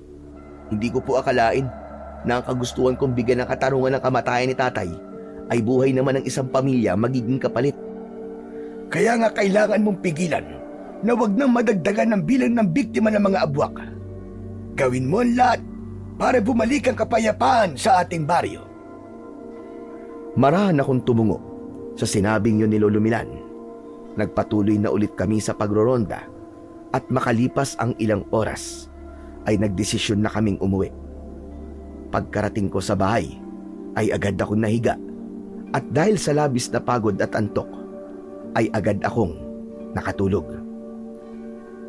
Kinabukasan ng umaga, matapos kong mag-almusal, ay agad akong nagsanay ng mag-isa sa pakikipaglaban sa likod ng aking bahay. Hawak ko ang matalas na itak at iniisip ko na may isang abwak akong kinakalaban. Sinanay ko rin kung paano dumura ng asintado dahil ang aking laway nga ang pinakamalakas kong panlaban sa mga aswang. Sa gitna ng aking pagsasanay ay nagulat ako nang may narinig akong pumapalakpak. Paglingon ko ay nakita ko si Tomas. Siya yung pumapalakpak habang nakangisi pa ang siraulo. Nax! Ganap na ganap ka sa pagsasanay Para saan yan, Chong? Pwede ba lubay-lubayan mo muna ako ngayong araw? Wala akong oras para makipag-usap sa'yo. Wow! Ang sungit mo naman yata ngayon, Chong. Ano? Para saan nga yung ginagawa mo? Kailangan ko magsanay dahil may mga abwak na maaaring umatake dito sa atin. Hindi mo ba alam yung isang pamilyang pinatay ng mga abwak? Narinig ko nga yun, Chong. Pero paano ka naman nakakasiguro na abwak nga may gawa nun? Yun ang sinabi sa akin ni Lolo Milan. Ang sabi niya, baka gumaganti ang mga abwak sa baryo natin dahil sa pagpatay ko sa isa nilang kasamahan. Ibig sabihin, gumanti ka sa kanila tapos ngayon, sila naman ang gumaganti? Ganun na nga, Tomas. Kaya wala akong magagawa kundi ang harapin sila. Dahil ako may kagagawa nito. Kung ganun, magagamit mo na ng gustong kapangyarihan mo, tol. Excited na akong makita kang nakikipaglaban sa mga abwak. Paniguradong isang dura mo lang, tepok na kagad silang lahat. Talagang natuwa ka pa na makikipaglaban ako sa mga abwak, no? Samantalang nung una, grabe ka kung pigilan akong labanan yung abwak sa gubat. Kasi wala ka pang kamandag dun. Pero ngayon, iba na. May kapangyarihan ka ng magagamit sa pakikipaglaban mo sa mga agwak. Hindi mo ba naisip, tol, na baka binigyan ka ng ganyang kakayahan para magamit mo talaga sa ganitong pagkakataon? Baka mabuting engkanto yung puting ahas na yon at gusto ka lang niyang tulungan. Ewan ko, tol. Di ko na talaga alam kung sumpa o ano ba tong kakayahan na meron ako. Pero isa lang ang sigurado ko. Kailangan ko tong gamitin para protektahan ang baryo natin. Para ka talaga superhero, Chong. Nakaka-proud na meron akong kaibigan na kagaya mo. Baka kailangan mo naman ng sidekick dyan. Baka naman, pwede ako ron. At bakit ko naman kakailanganin ng sidekick? Hindi ba ganun ang mga superhero? Meron silang mga sidekick. Sino pa ba magiging sidekick mo? Kundi ako lang, di ba? Kung kukuha ako ng sidekick, yung hindi matatakutin, paano kita magiging sidekick kahit nga sa bulate takot ka? Saka hindi ito isang laro, Tomas. Totoong laban ang kailangan kong harapin. Delikado ang ganitong bagay sa mga kagaya mo. Sa bagay, wala akong kakaibang kakayahan na kagaya mo. Pero good luck sa'yo, Chong, ha? Sana ay magtagumpay ka sa ginagawa mo. Basta wag ka mag-alala. Kapag kailangan mo ng tulong, gagawin ko ang lahat na makakaya ko. Maraming salamat, Chong. Sige na, iwan mo na muna ako dito. At hindi ako makakapag-concentrate sa pagsasanay kapag nandyan ka eh. Grabe naman siya. O sige na, halis na ako. Matapos magpaalam ni Tomas, ay umalis na siya. Habang ako naman ay ipinagpatuloy ang aking pagsasanay. Sa mga lumipas na gabi, ay wala kaming pinalampas ni Lolo Milan. Palagi kami lumalabas para magronda. Dumating na ako sa punto na para bang napapagod na ako sa aming ginagawa. At nagkaroon na ako ng pakiramdam na baka hindi na muling sasalakay ang mga abwak sa aming baryo. Ngunit sa tuwing nakikita ko ang kagustuhan ni Lolo Milan na tulungan ako, ay bumabalik ang gana ko sa ginagawa namin. Inisip ko rin na kailangan naming gawin yon upang masiguro ang kaligtasan ng mga tao sa aming lugar. Hanggang isang umaga, nabulabog ang aming baryo nang isang bangkay ng lalaki ang natagpuan sa labas ng kanyang bahay. Lahat ay nagimbal dahil sa karumal-dumal na sinapit ng lalaking yon. Baka sa mukha ng lalaki ang hirap at sakit bago yun tuluyang binawian ng buhay. Pagkakita ko sa bangkay, ay nagmamadali akong nagtungo sa kubo ni Lolo Milan. Naabutan ko siyang nasa labas habang may hawak na isang tasa ng mainit na kape. Lolo, may biniktima na naman ng mga abwak kagabi. Si Mang Nestor, hanggang ngayon ay nasa labas pa rin ng bahay niya ang bangkay. Pero narinig ko na may mga pulis nang pupunta roon. Nakita ko na yung kanina.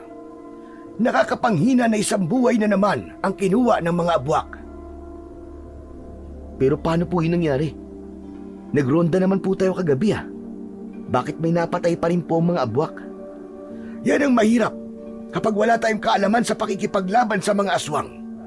Hindi natin alam kung paano sila umaatake at kung paano sila gumagalaw. Kasalanan ko po ito eh. Kung hindi ko na lang sana pinatay yung abwak na yun, hindi ito mangyayari sa baryo natin. Huwag mong sisihin ang sarili mo, Cardo.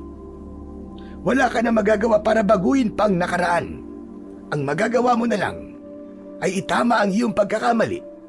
Kaya nga tayo nagro-ronda gabi-gabi, hindi ba? Hindi po kaya kailangan na po natin ng dagdag na puwersa? Dalawa lang po tayo, Lolo eh. At parang imposible po talaga na malaman natin kung sino po ang inaatake ng mga abwak kung dalawa lang tayong kumikilos. Ops, ops, ops. Sabi ko naman kasi sa'yo eh. Gawin mo na akong sidekick, tol. Nagulat kami ni Lolo Milan sa biglaang pagdating ni Tomas. May dala siyang sibat na gawa sa kawayan. Nakasampay yon sa likod niya na parang isa siyang mandirigma na handang lumaban. Tol, kahit wag mo na akong gawing sidekick mo, isama mo na lang ako sa pagro-ronda niyo ni Lola Milan. Okay na sa akin yun. Oh, nandyan naman pala si Tomas eh. Kahit isa lang siya, ay malaking tulong din yan sa atin.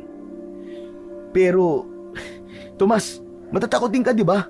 Saka baka mamaya kung ano pang mangyari sa'yo eh. Dagdag lang yan sa konsensya dadaling ko. Ano ka ba naman, Cardo? Kaya ko lang sarili ko ngayon. Saka, gusto ko rin naman na may mapatunayan dito sa baryo natin, ano? Ang tingin kasi ng mga tao rito sa akin, duwag daw ako. Gusto ko na maalis yung Cardo. Kaya sana, hayaan mo naman akong tumulong sa inyo. Sigurado ka ba dyan? Oo naman, 100%. Kita mo naman, no? Gumawa pa ako ng pagkaganda-ganda at pagkatalas-talas na sibat para meron akong armas. O sige, pumapayag na akong sumama ka sa amin ni Lolo Milan. Pero kapag may nangyaring masama sa'yo, walang sisihan ha. Huwag kang mag-alala. Hindi kita sisisihin kahit mamatay pa ako. Saka sigurado naman ako na kaya mo kaming protektahan, di ba? Isadura mo lang sa mga abwak, siguradong tepok lahat sila. Lolo, pumapayag ka ba na isama natin sa pagroronda si Tomas? Kung gusto niya ba bakit natin siya pipigilan? Sa kagaya na sinabi mo kanina, kahit isa lang ang dumagdag sa atin, ay malaking bagay na yon. Tama po kayo. Kailangan na matapos kagad ang problemang ito para makabalik na po tayo sa normal nating mga buhay. Ang problema lang talaga natin ay hindi natin alam kung kailan aatake ang mga abwak dito sa baryo. Hindi tayo magiging kampante hanggat alam natin na naroon pa rin sila sa gubat at doon ay nagtatago. Bakit kasi hintayin pa natin sumalakay sila sa baryo natin Bakit hindi na lang tayo sumalakay sa kanila, di ba? Nanlaki ang mga mata ko sa sinabing yun ni Tomas. Hindi ako makapaniwala na maiisip niya ang ganong ideya. Tama ka Tomas. Siguro panahon na para tayo na ang sumalakay sa mga abwak. Dahil kung hihintayin pa natin sila sumalakay sa atin, ay may posibilidad na may mga buhay pa na mawawala. O di ba? Sabi ko naman sa'yo, kailangan talaga ako sa grupo Makakatulong din ako sa inyo. O siguro naman, bilib ka na sa akin ngayon, di ba? Oo na. Ang mabuti pa ay planuhin na natin kung anong gagawin natin. Mas maganda kung ngayong araw na natin sisimulan ang pagganap sa mga abwak na naroon sa gubat. Sumang-ayon naman sina Lolo Milan at Tomas sa sinabi ko. Kinuha ko muna sa bahay ang aking itak at saka kami nagtungo sa gubat upang hanapin ang kinaroroonan ng mga abwak. Makalipas ang halos 2 oras, ay bigo pa rin kaming makita kung saan ba naglulungga ang mga pesteng abwak. Hanggang sa isang kuweba ang nakita namin. Pero nang pumasok kami roon, ay wala roon ang aming hinahanap na mga halimaw. Hanggang sa isang malawak na lupa sa gitna ng gubat ang aming nakita. Agad naming napansin ang mga natuyong dugo roon at ang masangsang na amoy na animo ay mga bulok na karne. Nagimbal din kami dahil meron doong mga buto ng tao. Sa tingin ko, ay nasa lungga na tayo ng mga abwak. Hindi ako maaaring magkamali. Nandito na tayo sa lugar nila. Teka, Lolo Milan. Sigurado po ba kayo? Bakit wala po akong nakikitang kahit isang bakas man lang ng abwak? Hindi ba nasabi ko sa inyo noon na may kakayahang magtago ang mga abwak sa ilalim ng lupa? Ginagawa nila yon para hindi kagad sila makita ng kanilang mga biktima. Kaya malamang ay sa mga oras na ito ay nagtatago lang sila sa lupang kinatatayuan natin. Kaya mag-iingat kayo. Pero Lolo Milan, hindi po ba pwedeng hukayin na natin sila sa lupa? Wala tayong kagamitan sa paghuhukay. Isa pa, mapapagod lamang tayo kapag ginawa natin yon at mauubos ang ating lakas panigurado. Ang naiisip kong paraan ay hintayin nating dumilim at sigurado ko sa oras na yon ay kusa na silang lalabas sa kanilang pinagtataguan at doon naman tayo kikilos. Sinunod namin ang sinabi ni Lolo Milan. Nagtago muna kami at matyaga kaming naghintay. Pagsapit ng hapon ay sandaling umalis si Tomas at nang bumalik siya ay may dala-dala na siyang mangga at kaimito. Aniya ay alam niyang gutom na kami, kaya naghanap muna siya ng makakain. Hanggang sa tuluyan ng kumagat ang kadiliman. Nagpasalamat ako dahil bilog ang buwan, kaya kahit papano ay naaaninag pa rin namin ang buong paligid. Nang sandaling yon ay hindi ko na inalis ang tingin ko sa malawak na bakanting lupa na nasa gitna ng gubat. Hindi nagtagal ay nagsimula ng gumalaw ang ibabaw ng lupa na para bang humihingayon. Ayan na! Humanda kayo! Lalabas na ang mga abwak anuman sandali! Maya-maya nga ay isa-isa nang lumabas ang mga halimaw na abwak mula sa ilalim ng lupa. Umangil sila ng sabay-sabay na nagdulot ng pagtaas ng aking balahibo. Amoy na amoy din ang mabahong singaw ng hangin mula sa kanilang katawan at bibig. Diyos ko po! Anak ng tetengay! Ang dami nila! Sigurado ba kayo na kaya natin sila? Mga kampuni sa talas lahat ng mga yan, tingnan mo ang itsura, oh! Yan ang sinasabi ko sa'yo eh. Huwag kang duwag. Kailangan natin silang kayanin. Nandito na tayo, kaya di na tayo maaaring umatras. Pero may naiisip ako. Akin ang sibat mo, Tomas. Lolo Milan, akin na rin po ang itak ninyo. Bakit? Anong gagawin mo? Basta, magtiwala lang po kayo sa akin. Nang iabot sa akin ni na Lolo Milan at Tomas ang kanilang mga armas, ay nilagyan ko kagad ng laway ang dulo ng sibat ni Tomas. Pinahiran ko naman ang buong itak ni Lolo Milan ng laway ko at saka ko yun ibinalik kagad sa kanila. Yak, pambihira! Kakadiri ka talaga, tol! Bakit mo naman nilagyan ng laway mo ang armas namin ni Lolo? Huwag ka na nga magreklamo. Ginawa ko yun para mas maging epektibo ang armas nyo laban sa mga abwak. Ibig sabihin, basta masugatan nyo lang sila, ay malaki ang posibilidad na mamamatay na agad sila dahil sa kamandag ng laway ko. Hindi na kami nagsayang ng oras at lumabas na kaming tatlo sa aming pinagtataguan. Nagulat pa nga ang mga abwak nang makita nila kami doon. Ako ang unang umatake. Tinaga ko sa balikat ang isang abwak. Dinuraan ko ang aking palad at inihilamos ko yun sa muka ng abwak. Nangisay ang abwak at bumula ang bibig niya hanggang sa bumagsak siya sa lupa. Doon na magkakasabay na umatake ang mga abwak sa amin. Ako ang nasa unahan, kaya ako ang unang sinugod ng aming mga kalaban. Bawat abwak na magtatangkang lumapit sa akin ay dinuduraan ko at sinisiguro ko na tatama ang laway ko sa bibig nila. Dahil sa nagsanay ako sa pag-asinta, ay walang sumablay sa bawat laway na aking pinapakawalan. Kapag may nakakalapit sa akin, ay dinuduraan ko ang aking palad at saka ko ihihilamos yun sa kanilang muka.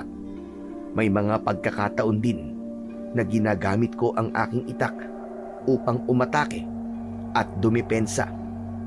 Sa loob lang ng ilang minuto ay nagawa ko ng patayin ang lahat ng mga abwak na nakikita ko. Nakabulagta ang walang buhay ng mga abwak at lahat ay namatay nang dahil sa aking makamandag na laway. Hindi mo na pala kami kailangan dito eh. Tignan mo naman, oh. Pinatay mo na lahat ng abwak nang ikaw lang. Hindi ka man lang nagtira sa amin. Hindi mo kami binigyan ni Lolo Mila ng pagkakataon na gamitin ang mga armas namin, tol. Pasensya na kayo. Masyado kasi ako nadala sa pangyayari. Hayaan mo na, Tomas. Ang importante naman ay napatay na ni Cardo ang lahat ng agwak sa gubat na ito. Ligtas na ang ating baryo. Isa pa, dahil sa ipinakita mo, Cardo, napatunayan natin na napakalakas pala talaga ng kamandag na meron ka. Kahit nga po ako, Lolo Milan, ay hindi rin po makapaniwala na ganun ko sila kabilis lang mauubos. Akala ko po talaga ay magiging madugo ang laban na to at talagang mahihirapan tayo. Pero tapos na. Magpasalamat na lang tayo at hindi na kailangan dumanak ng dugo ngayong gabi. Ang mabuti pa ay umuwi na tayo. Masyado nang mahaba ang gabing ito. At gusto ko rin palang sabihin sa iyo, Cardo, na napakahusay mo. Bilib na bilib ako sa iyo. Sigurado ako na sa sandaling may mga aswang na muling umatake sa baryo natin. Kung may aatake pa ba? Ay hindi na namin kailangan matakot.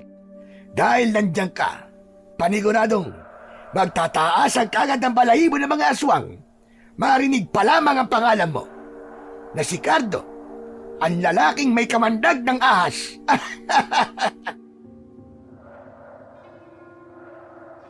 Nang dahil sa sinabing yon, ni Lolo Milan ay isang bagay ang aking napagtanto. Nalaman ko ang dahilan kung bakit ako biniyayaan ng ganong kakayahan ng mahiwagang puting ahas. At yun ay upang protektahan ang aming baryo sa maaaring paparating na dilubyo at gulo gawa ng mga kampon ng kadiliman. Hindi ko na rin nalaman pa kung ano o sino ang puting ahas na nagbigay sa akin ng kamandag. Pero nang dahil sa mga nangyari, natutunan ko na walang magandang naidudulot ang paghihiganti. Madalas ay magdudulot lamang ito ng mas malaking problema. Mas maganda pa rin na ipagpasa Diyos na lang natin ang lahat ng hindi magagandang bagay na nangyayari sa ating buhay.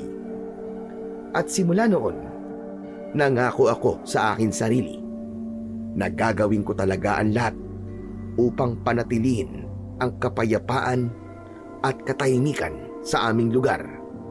At gagamitin ko ang aking kakaibang kakayahan sa kabutihan at pagtatanggol sa lubos na nangangailangan.